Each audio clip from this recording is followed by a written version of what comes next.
All right, let's get these phones open this morning and see what is on your mind.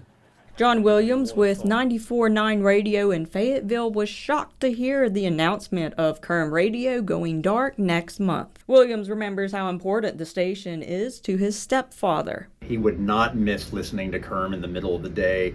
It was one of his favorite things. The radio station is owned by Kermit Womack. The station went live on November 9th, 1979, and has been an important part of listeners' lives for nearly 45 years. I think any great radio station is going to succeed when there's a connection that the listeners feel with the people at the radio station. And KURM was so local and was so entrenched in not just Northwest Arkansas, but specifically Rogers and Benton County, that I think the listeners really felt invested in that radio station succeeding. Williams says you don't have to look far to see the major impacts the station has had throughout the years. Our U.S. representative is his son.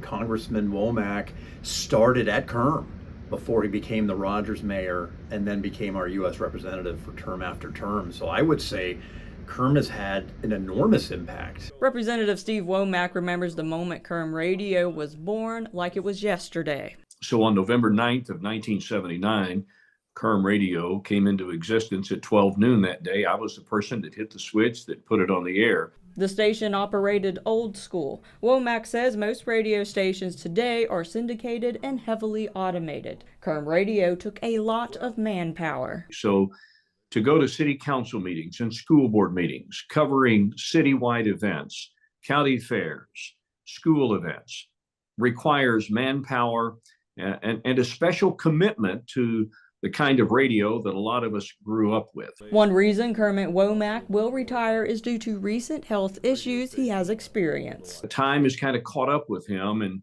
so I think he has just come to the realization that he can't give it the attention that it needs anymore. Womack says his father winning a contest is what paved the way to a 7-decade career in radio. He was a poor kid, grew up on a farm without electricity, without indoor plumbing, picked cotton to buy his school clothes.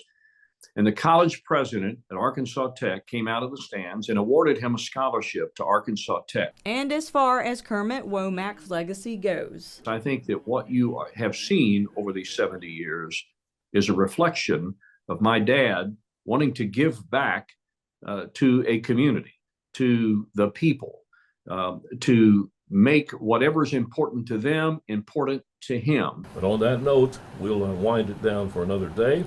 And as I always remind you, agree or disagree, let's be friends. Christina Randall, KNWA, Northwest Arkansas News.